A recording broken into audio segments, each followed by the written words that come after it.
Hi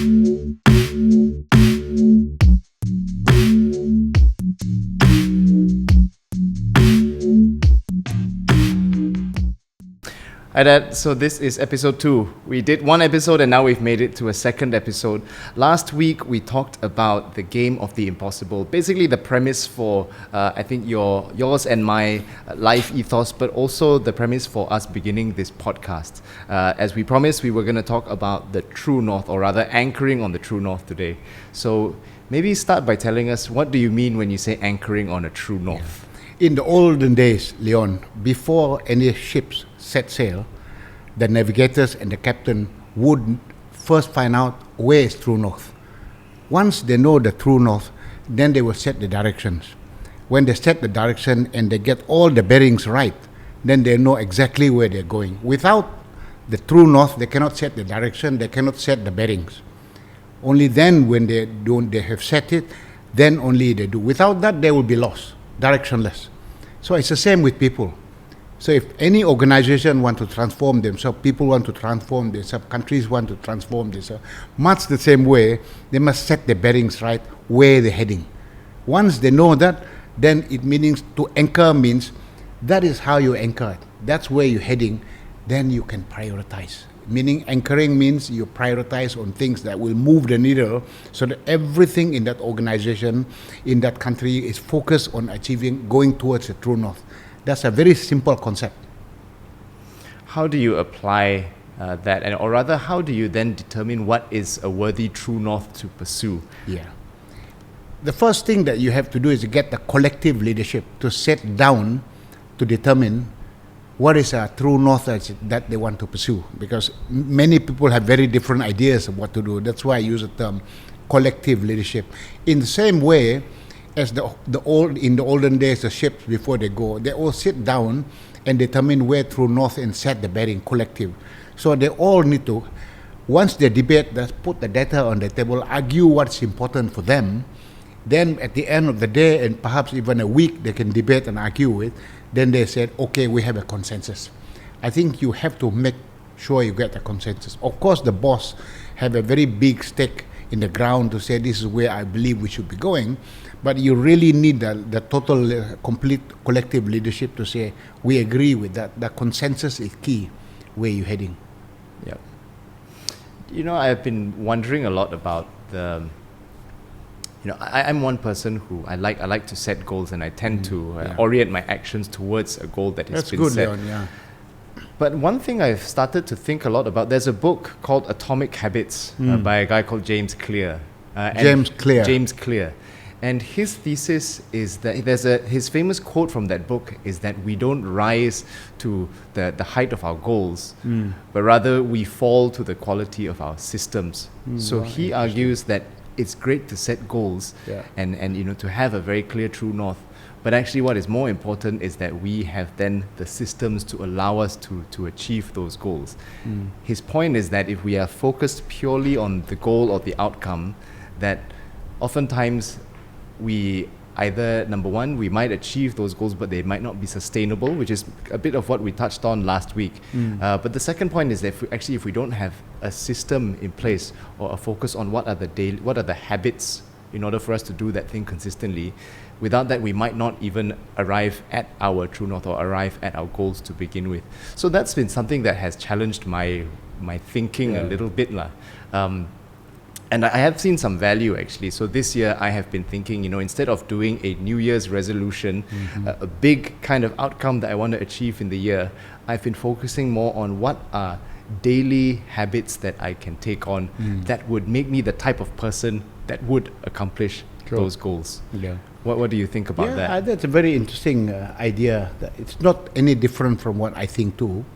And I believe that once you set your true north and what you call habits, we prescribe what's in my book, the 8-step methodology to achieve that. It's all connected, the 8-step.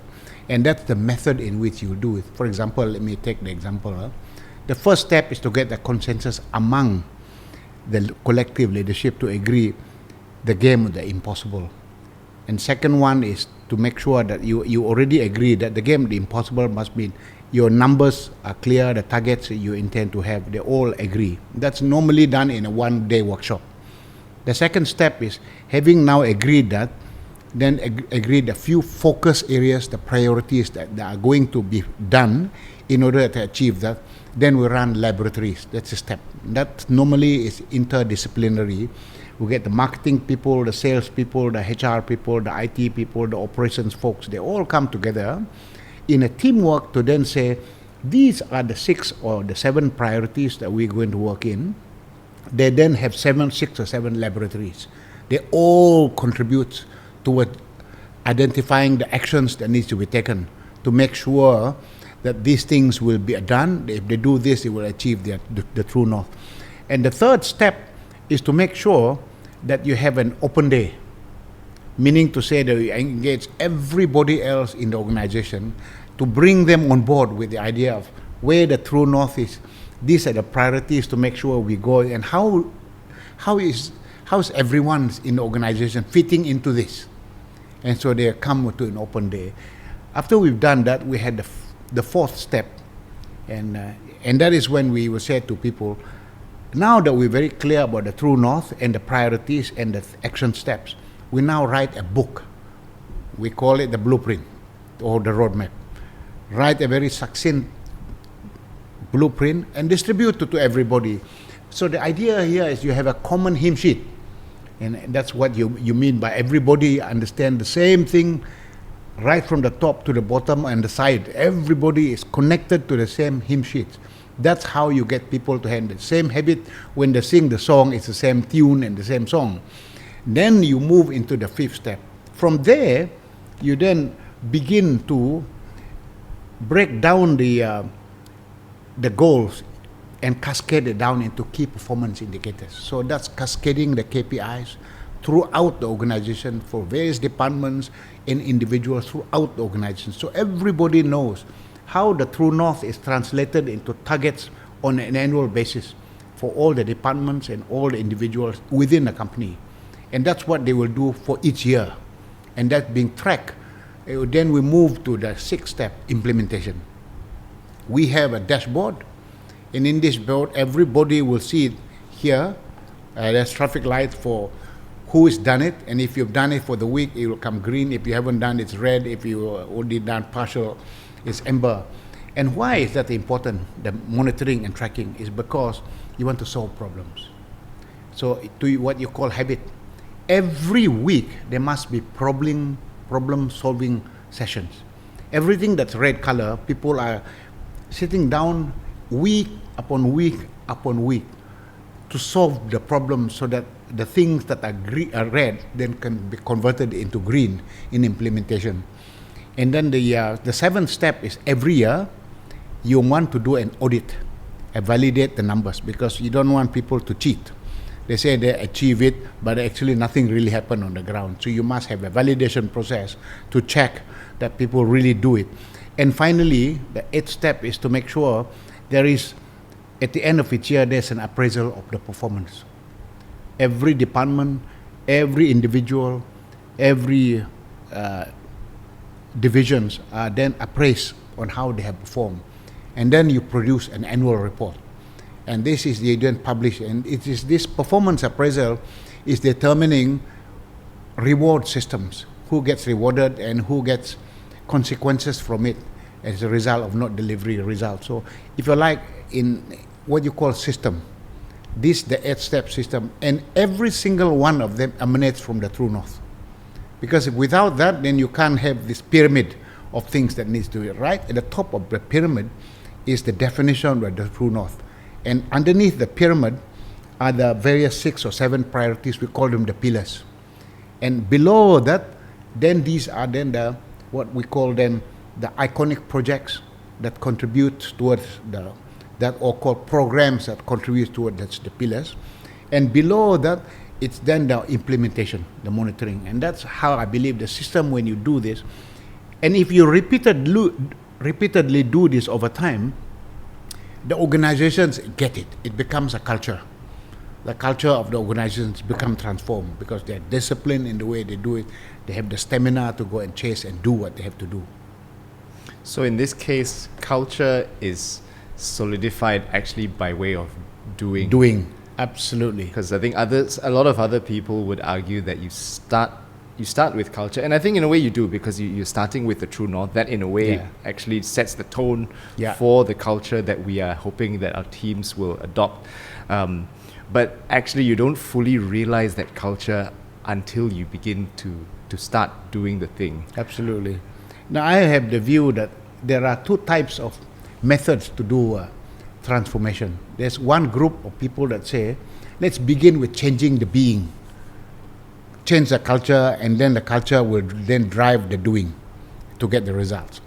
There's another group that say, well, I want to make the changes in the being or the doing, change the way you do things, and in the process of changing it, you then change the being. That the transformation happens, and that's how you get results.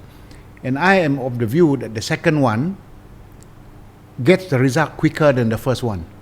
I'm not saying you cannot do it the other way around, but that takes a long time. Yeah. So therefore it's very, very important. So I'll give you an example. If you want to ride the bicycle, if you follow the first school of thought, you want to teach someone to ride a bicycle, get the person to learn bachelor degree, master's degree, and PhD on physics of motion, how to ride a bicycle. That may take you altogether 10 years to do all that. And after they finish doing that, then you give the person a bicycle. I can tell you the person wouldn't know how to ride a bicycle, having spent already 10 years learning the physics of motion, but not riding on the bicycle. But if you take the other school of thought that say, well, I don't need you to go and spend 10 years to study the physics of motion, I just give you the bicycle and you ask you to start running on it and using it. And within a day or so, suddenly Eureka comes in. You figure it out. But if you ask that guy who has figured out how to ride a bicycle, can you teach that other guy how to do it? You cannot teach it. It's not possible to teach it. It's only in doing it.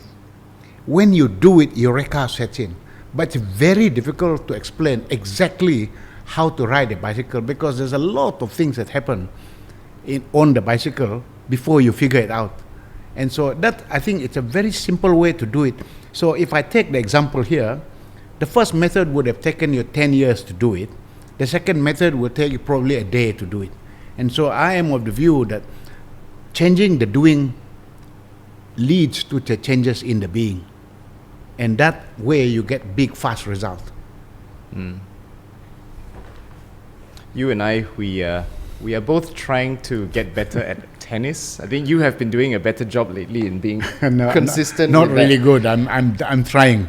But to your point on doing, you have been doing. Yeah. Whereas I have my tennis playing has been a lot more sporadic. When you were saying that, I was just thinking it's funny because maybe between the two of us, I perhaps have watched more videos and studied the technique. I would like to think I'm decent at tennis, but where I suffer is I can't serve. I can't do proper overhead serve to save my life. And the funny thing is, between you and I, you can, but I would say that your technique is not quite right, but you can. And your serve is usable in a match, whereas I have all of the theory of how the serve is supposed to work, what the biomechanics of the serve is supposed to look like. But I can watch so much content, but when it comes to actually doing it, because I am not, I'm not drilling myself in going to play tennis every week, utilizing the serve, instead choosing to do an underarm. Actually, because of that, I'm not able to accelerate the learning to do it. So that was just an interesting thought. And perhaps I should just spend more time playing tennis and utilizing the serve, even if it doesn't work quite well, because sometimes I think that's why you do drills in tennis. Well, to be fair, I mean, my tennis is still very poor, but my true north, when I started it, I had only one true north. I want to be able to play tennis at the level of my wife, Ngan, your mom.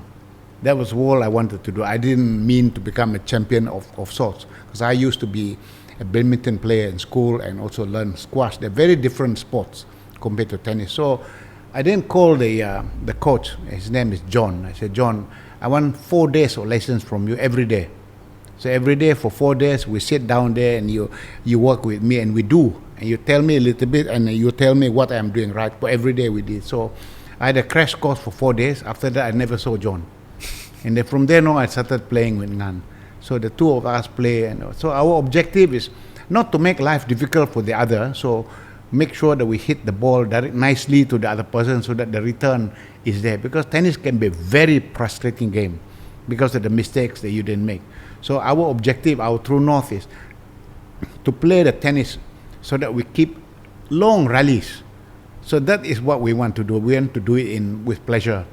And so, but basically, you're right. Using the analogy, it's all about doing. When do you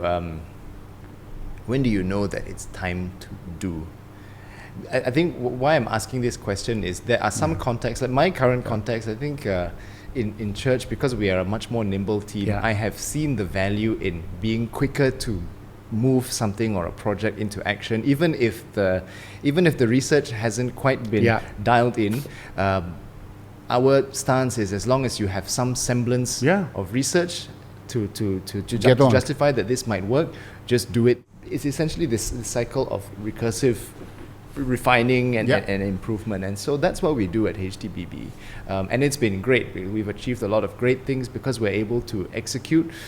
Sometimes it turns out well. Sometimes it's a failure. But because we keep doing, the way that we operate is we have weekly events.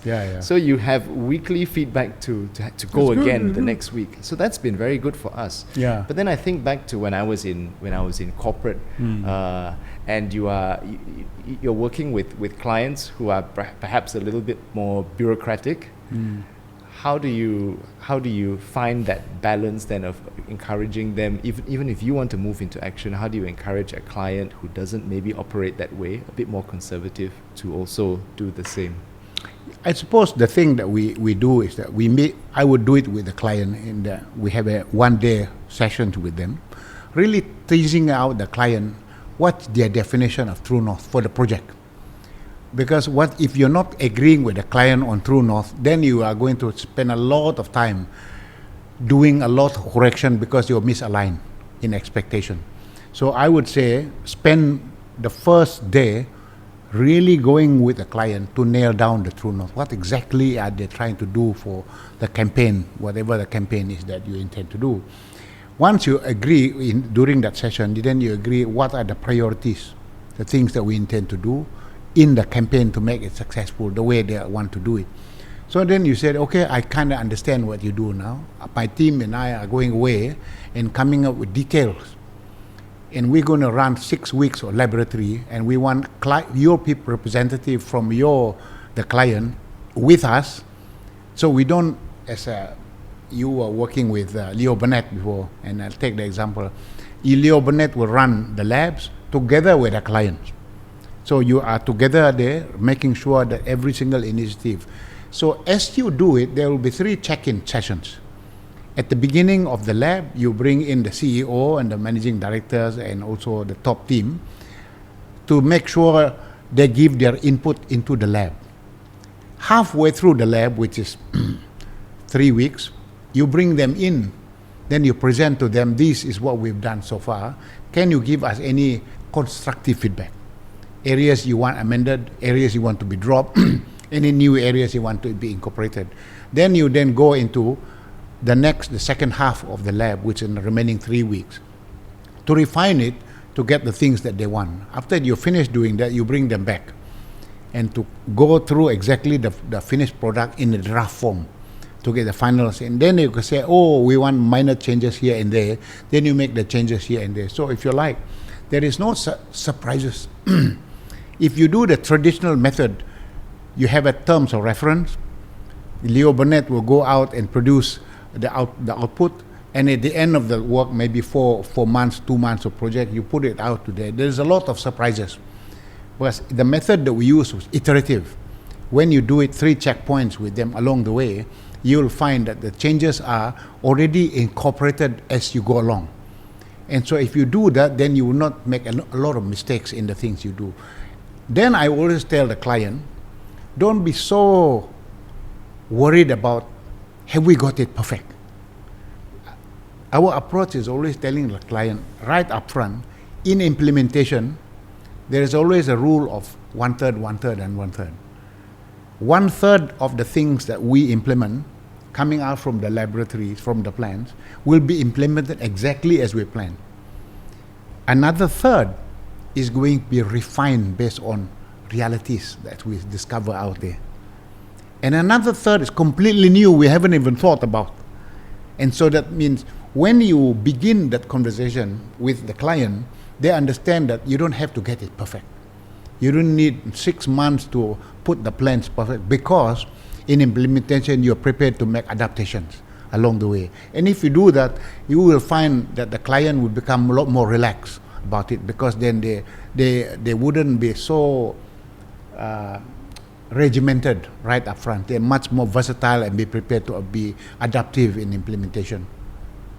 Hey, yesterday, Leon, it was a very interesting session. You remember that we were invited by your church and also the theological college, the St. Paul Theological College, to discuss this very idea about True North. And we discussed it in the context of what is the True North for the college, how they might move forward. It just occurred to me that perhaps you and I didn't really have a full discussion about True North for this podcast. Suppose we play a little bit of a game here, and I ask you the question, in your mind, Leon, how do we apply this concept of True North to this podcast?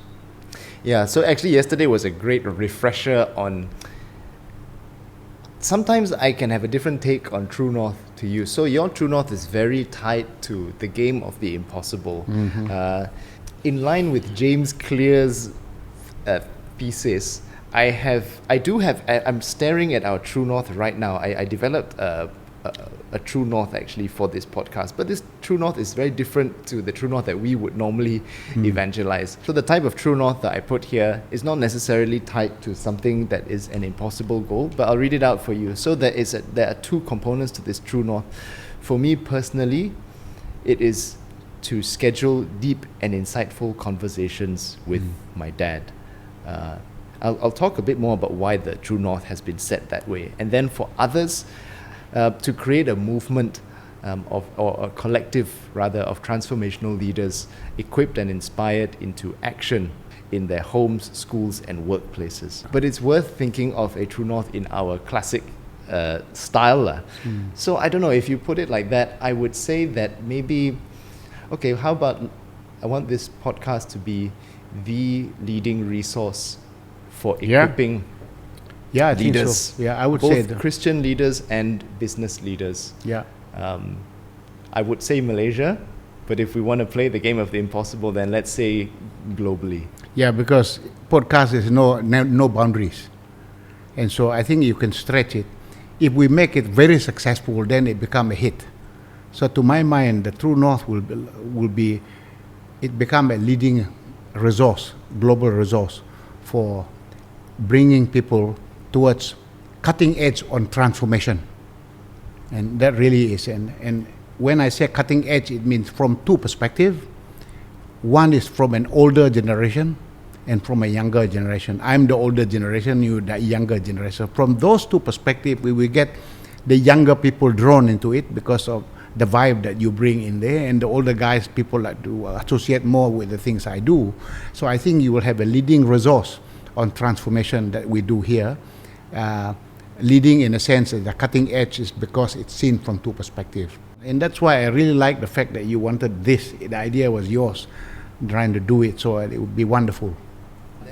Why I had also included a True North, which doesn't sound like it's not an impossibility, it's more of a value system, is because I do really want to make this podcast work. And I don't want to make it work for vanity, although as we do this, we will have to look at ensuring that it is successful, looking at the views, and all of that. But I think on a deeper level, I really want this thing to work so that we can help people to realize their potential. That's something that you talked about in last week's episode. And in order for us to do that, I feel that this is something that we will need to do consistently in order for us to see the compounding effects. So I have changed the value system or the why for doing this for it to be about me scheduling these insightful conversations with you, so that regardless of whether the channel does well, this is something that we will keep doing. And that is my way of essentially forcing myself to make this a habit. I think speaking on that once we talked about this in yesterday's SPTC session, and it was indeed about when do you sort of know when to change course. And you were explaining how you had changed a stance or changed a policy with regards to bonuses in Pemandu Associates. Can you tell us a bit about how it was before and then what you guys are doing now? For a very long time in my corporate life, I've always anchored the organization on the basis of the True North. And in the True North, it's always hovering between revenue growth versus net income after tax. One is profitability, one is revenue growth. So it's always that. When I was running an organization that was losing money, the anchoring was on net profit after tax, profitability, because I'm losing money, so it was clear. Which company are you referring to? Malaysia Alliance or Shell MDS or Shell Sri Lanka, it was the same. So anchoring on making sure we become profitable.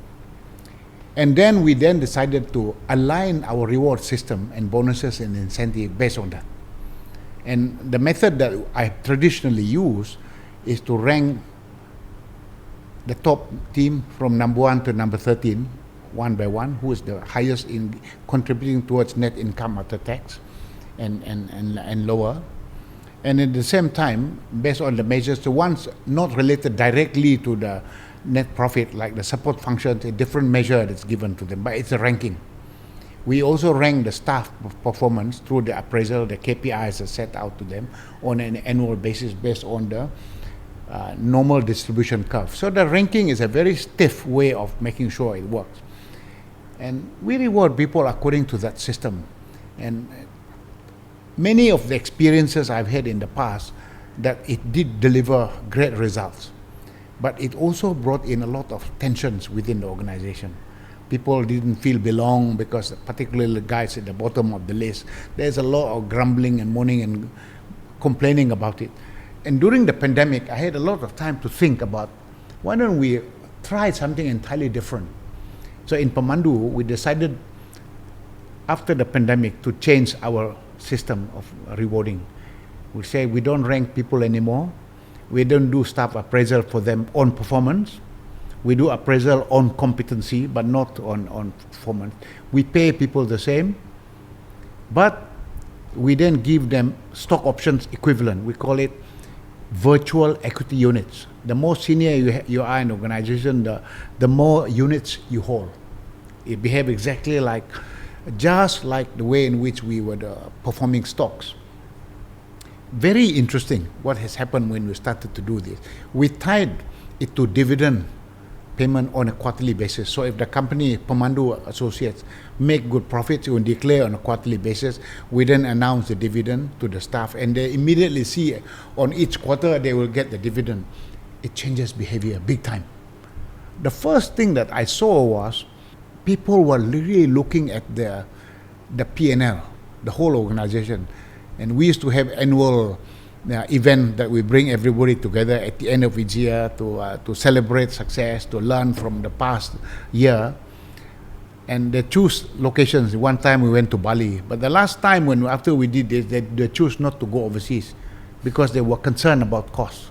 They really were trying to control the cost, because if the cost is high, then the profit is reduced. And the profit is reduced, the dividend for the quarter is also reduced. So you will see a change in mindset, the way they look at the organization. And this is a change in mindset. I think the great thing of this is that it's across the board. Across the board. It's not just the partners and the senior management that has skin in the game, but everyone, right down to your associates as and well. In the past, we had lots of complaint about work-life balance. They were saying that they were too stretched doing multiple projects, 2 projects at a time. But the interesting thing is, after we launched this, there are people now saying that you don't need to recruit more people. Because if you recruit more people, then the dividend is to be shared amongst too many staff. So the individual return to the individual is less. So they say, let's slow down on increasing the numbers. But the way we will do is we will do a lot more double or triple hitting. And so they're much more prepared to do it. So you might find some of the high performers doing 4 jobs at a time, 4 projects at a time. So I think the year 2022 was a record year for us. It was the highest year that we've had it. And it was so, post the pandemic, we doubled our revenue at half the cost. It was really quite an incredible year. So so to my mind, the jury is still not out because it has its own problem as well. To be frank about it, the folks that work so hard and really, really push the needle and deliver results, they complain how come the other guys who are not pushing their weight, they also paid the same dividend as me. So that's another downside to it. Whereas the first time, the ones at the bottom were complaining they didn't feel belong. They felt like second-class citizens. So both of them had their pros and cons. To be clear, they all approach were very clear ranking, making people accountable to it, also delivered very, very good outcomes. And this also delivered outcomes. So the jury is still out for us. So we're still trying to refine the approach that we're doing with modification to deal with the rough edges on the systems. But that's one of the things. But return back to the whole theme of what we're talking today, anchoring on the true north. Even our incentive system, our reward system, our appraisal system is anchored onto the true north.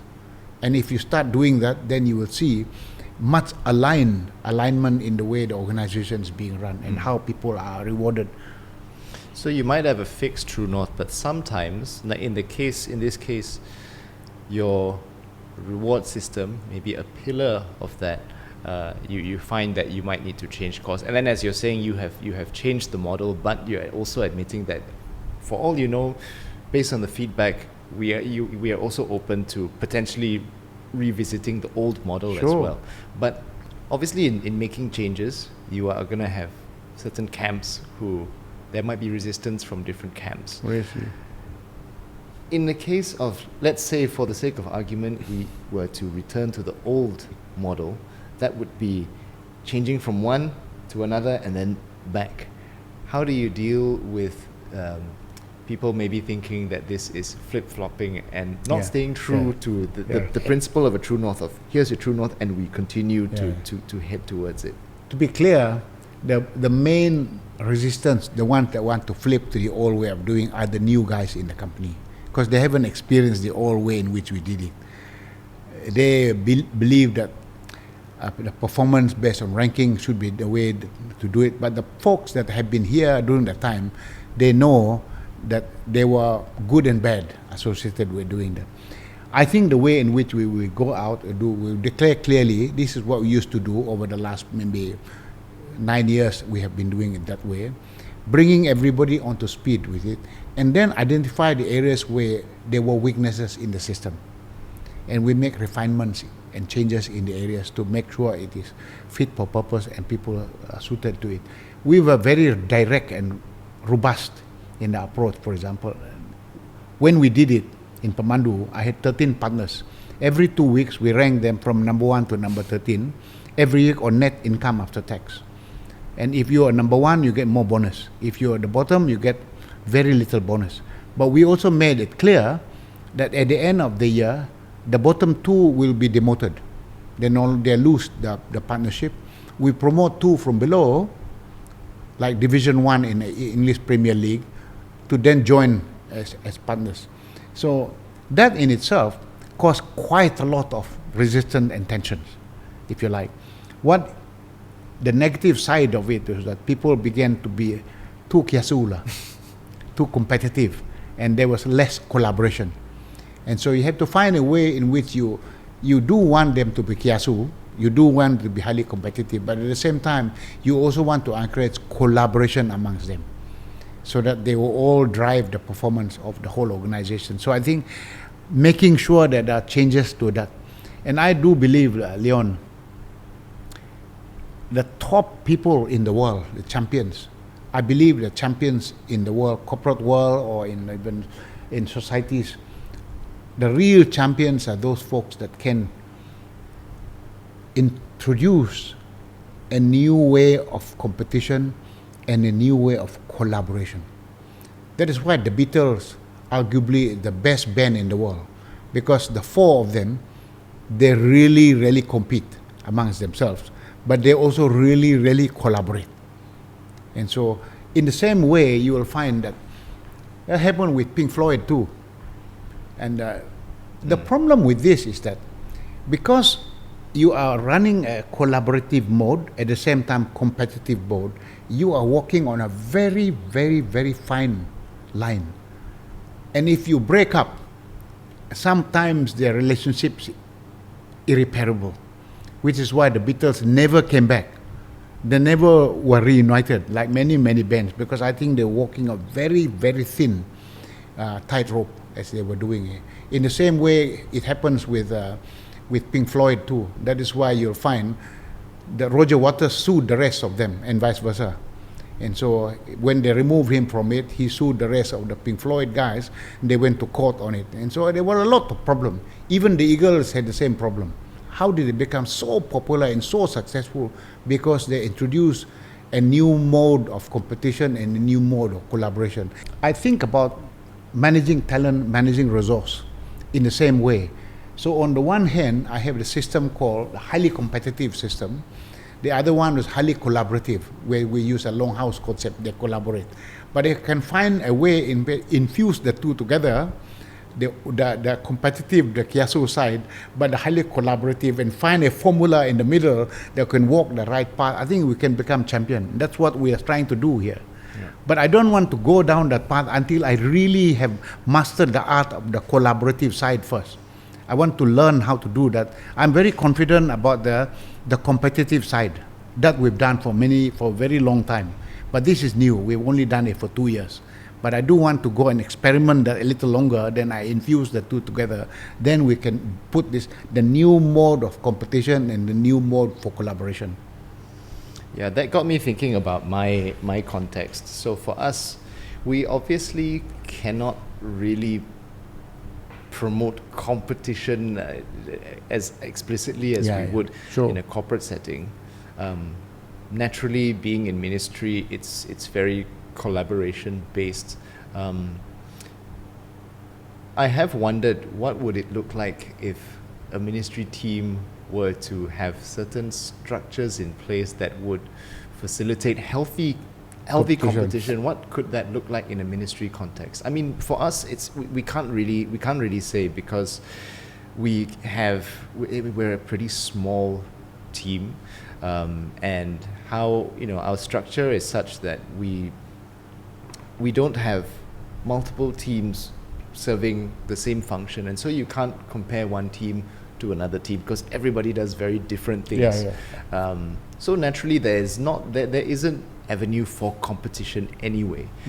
So my mind started to wonder, if we did have that, I think what's really important, to your point on how do you tread that balance, I think this is where culture actually comes in, and it's something that I have poo-pooed for many years. But where we are currently, we're very intentional about ensuring that that we really live out our culture. It's much like you say, when it comes to a true north, how do you then create environment? How do you create whether it's reward systems or just checkpoints to ensure that we are constantly revisiting and reorienting towards the true north. We have these culture values that we hold at the Alpha Hub. So the culture values, there's 5 of them. They spell out the word ought. So there is audacity, U for unity, G for generosity, H for humility, and T for tenacity.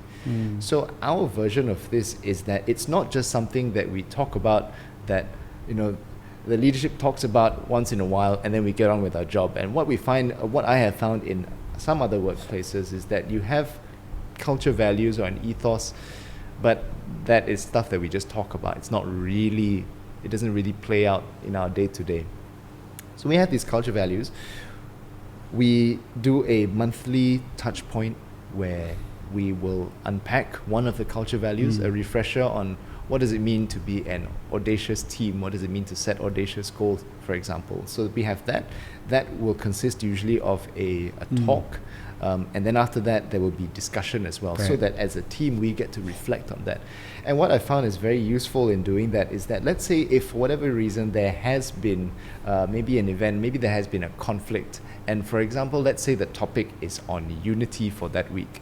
If there has been a conflict, you are now forced to discuss it and really, really reflect on it. That means that because you have kind of consistent exposure to those values, you're a bit less likely to let things fester, because you're reminded, we were just talking about unity, and they're very practical levers as well for how we ensure that our teams are functioning in a united way. But also our equivalent of performance appraisal is then tied to the value systems. So naturally there will be certain metrics and KPIs set as well, but all of those KPIs have to be bucketed under audacity, unity, and all of that. So that's another way for us ensuring that even if there are competitive, or even if there are moments of tension, that we ensure that our conduct is kept to a certain way as well, and we are reminded consistently. Another thing we do is, beyond those are still things that happen on a periodic basis. Now, how does that translate on a weekly or even daily basis? We do. We have this practice of weekly one-to-ones with your line manager on a weekly basis. On a weekly Very basis. Good. I think a lot of companies, you would do your kind of you would do your one-to-one on maybe a quarterly appraisal, or maybe it would be a weekly check-in, but it's very work-oriented. We institutionalize a set framework for doing these sessions. So the framework starts with asking, how are you? And that ensures that there is always that we're always maintaining the relationship. So we're covering the relationship side of things. We're also becoming aware, if you are a manager, if you are a leader, it means that you are also then aware of things that are going on in the other person's life, personal life. It gives you context as well. If maybe they are underperforming in certain areas, you will have a bit of insight as to why. After the how are yous, we will then ask, where are you winning right now? So this will be a cause for them to maybe share, things that they are celebrating, something that went well last week, something that's going well now. That then gives you, it's a nice segue into where are you challenged currently. And this means if there are areas where maybe someone has underperformed, that we give them the opportunity to say it first. So you are not having to call them out on something. If they're self-aware enough, they will bring that up, and they will say, it encourages self-awareness as well. From there, because our ethos is that we ultimately want to raise leaders, so we will always throw the question back, which leads us to our fourth question, which is, and what do you plan to do about it? So we encourage them to think about what the solution is. And then finally, the last thing is, after you've discussed all of that, you will naturally start, this is usually where you just start going into your agenda items already. So you'll cover all your usual practical work stuff. And then in our case, we close it with prayer.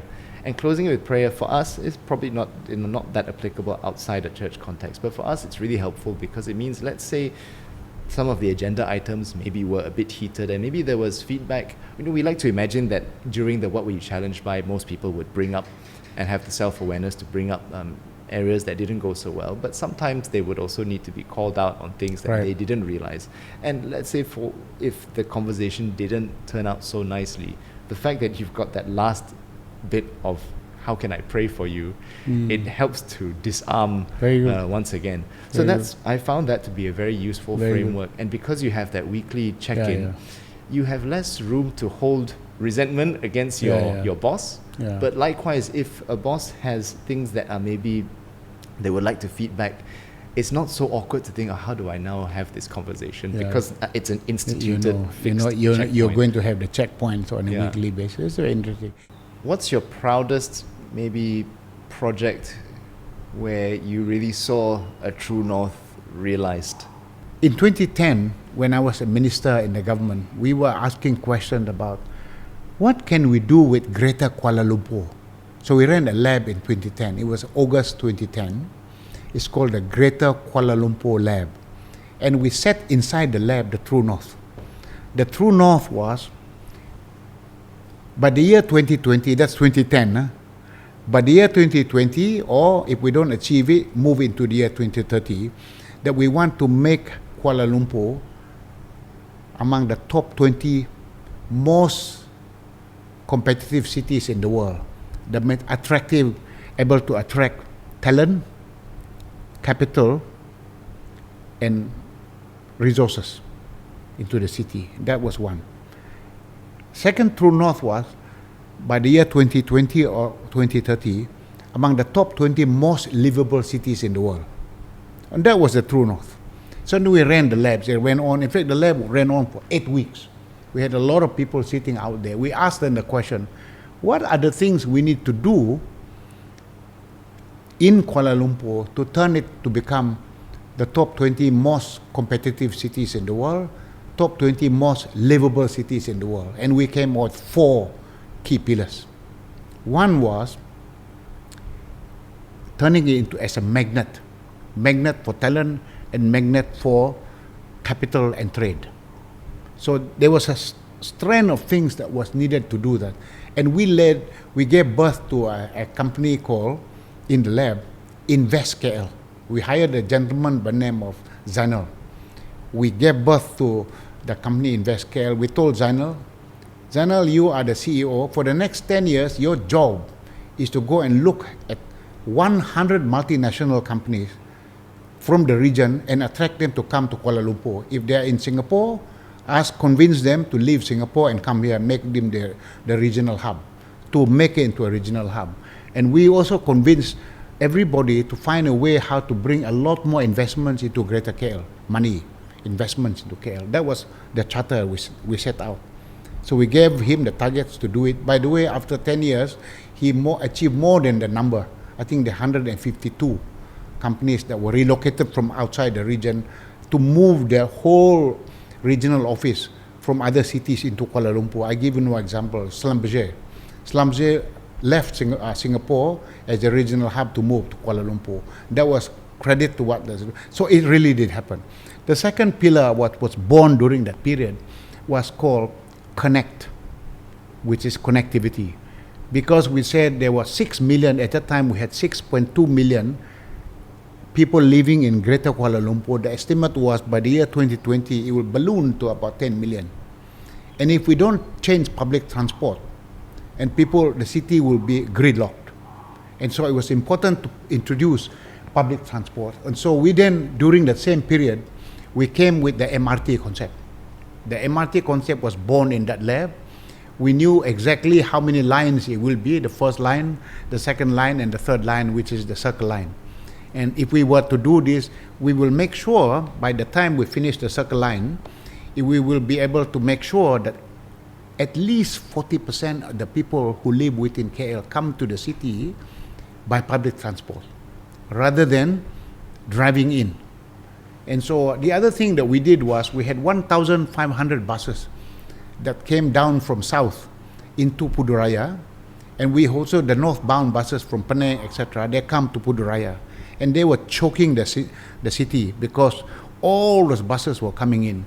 We then decided that we were going to move them outside to the outskirts, Bandar Tasik Selatan, and other places, so that then they come out. They don't come into central business district. So we decongest, and we ordered a lot more new trains as well. The other thing that we came out then, Leon, was we wanted to connect Singapore and Kuala Lumpur through high-speed rail. So that was born during that 8-week lab. The high-speed rail project was born then. That's under the Connect side.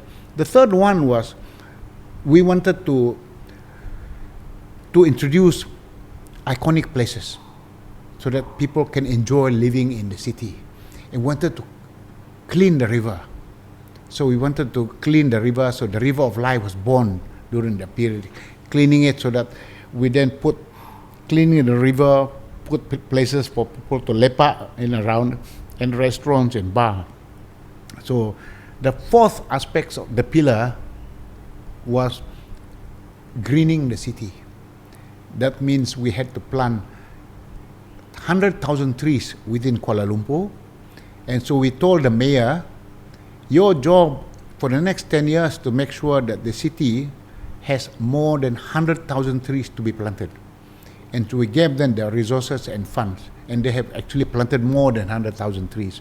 So that is why Kuala Lumpur is greener than it was 10 years ago. But the area we wanted to do was sewage. A lot of the rivers, all the things that were coming out there, the sewage overflowing. There were 38 sewage treatment plants in and around the river that runs through the city. When there's a monsoon, they overflow. And that's why the river is dirty. And so we closed all of the 38 sewage treatment plants, and we connected them to 2 regional plants. They don't overflow. And so that was one of the things that was done to make sure that the river is clean, if you like. And so the area we had failed miserably was we wanted to deal with our waste. And the best way, today all of our waste in Greater Kuala Lumpur is put into landfill. And that is a terrible thing to do. And we believe that the best way to do was to take all our waste and give them a proper incineration. But we had failed in doing that because there was not enough political will to enforce separation of waste right at source. And so today, Leon, I mean, you go to church every day using the MRT on Sunday. You go to church using the MRT. So many people, yesterday you and I took the MRT together. I was looking at this and I said to myself, wow, I remember how we started this idea way back in the lab. And I'm totally convinced that when the second line is completed and the second line is completed, it will become a network. The second line will connect the KTM with the monorail, with the LRT, all together MRT connected. And I think the network will come. I wish we have moved and implemented this quicker than we had thought before, but we only completed the first line. But I'm very proud of it. It's a pity that we have not successfully run with the high-speed rail. And if there was no change of government today, that project is on. It would be wonderful if we can connect Singapore. I remember clearly the Prime Minister told me, Idris, why don't you, we finished the lab, why don't you go to Singapore and try to talk to the DPM? So I remember soon after we finished the lab, I flew to Singapore and I had a meeting with the current president of Singapore. He was the DPM, Thaman. So and I was in his office to convince him it was a wonderful idea if we find a way how to jointly own the high-speed rail and that we connect the two. And he said, it's a wonderful idea. We like it. And so from that moment onward, they have their committee and our committee, and we started to do this. And we signed the agreement. Everything was set, ready to go. And if we did that, I think we would have been able to connect. I would say today, still Kuala Lumpur and Singapore and Changi is one of the busiest connectivity between airports in the world because of flights. But I think the high-speed rail would have been ideal for doing this. Absolutely ideal. But I know because the government cancelled it, we had to pay, I think, 400 million penalty. That's what Malaysia had to pay. 400 million ringgit of penalty for cancelling that project that we all signed. It's a pity. What do you think, if you were still in government, what would be the true north for Malaysia right now? True north for Malaysia right now, it's still, to me, it's all very simple. We want to become a high-income economy that is inclusive and that's sustainable. And in the center of its quality of life. So in layman's term, let us be rich, all of us, for a long, long time. I mean, to me, that's what it is. Because when you say inclusive, you are bringing in the poor people. You're dealing with the poor people. The inclusivity is that, and rural people as well. We can't just focus on the urban folks. So the inclusivity aspect is important. The sustainability is important. We must look after what is green, look after the climate, look after the planet, and make sure that's happened, not just focusing on just high income. And so I think if you have a model for a country like Malaysia, make it a country that's prosperous, there's a high income, make it a country that's inclusive so that everybody can benefit from the prosperity, make it a country that is not just short-term focused but long-term focus, such as we cannot accumulate so much debt. That when we think about the future generation, sustainability is not just about greening. It's about a longer-term period for generations to come. And I think if we do that, that in the center of the triangle is quality of life. Because to me, I think we have all of that. You really push quality of life. And I think we can do that. And the beauty today is that Malaysia is blessed. And our problem is not intractable in my view. And what PMX need to do, really have to think about, if he wants to do that, think about two very important things to focus on. First of all, how to get enough government revenue. Because without money, the government cannot help. So I think the government must, in my view, introduce GST to increase its revenue. Hot topic. And at the same time, it needs to rationalize subsidy. I know they are talking about it. They are going to do it, but do it. So those two things will save them a lot of money. They will bring a tremendous revenue to the coffer of the government. With that money, then the government can do all that it needs to do on improving education, quality education, improving public health, improving public transport, and all the things we need to do. As people say, no money, no talk. And so our problem is not an intractable thing. Everybody knows what needs to be done, but the challenge is in doing it, not just talking about it. Which is a very good segue. I think it's a good place to end today's podcast, because next week we want to talk about the discipline of action. Wonderful. Following the structure or chapter structure of your book that will be coming out soon. So maybe could you give our viewers or listeners a quick taster as to what do we mean by discipline of action? Yeah. Discipline of action means very simple. You have to have discipline to act. Many of us, we have wild ideas and dreams, but we're only dreaming about the ideas and we don't act on it. But sometimes when we act on it, we act in spurts, but we have no discipline to run the marathon. And that's why the operative word is discipline of action. Not only act, but have the discipline to do it for a very steady period of time to go and do this. Very good. Thanks, Dad. Looking forward to it. Yeah.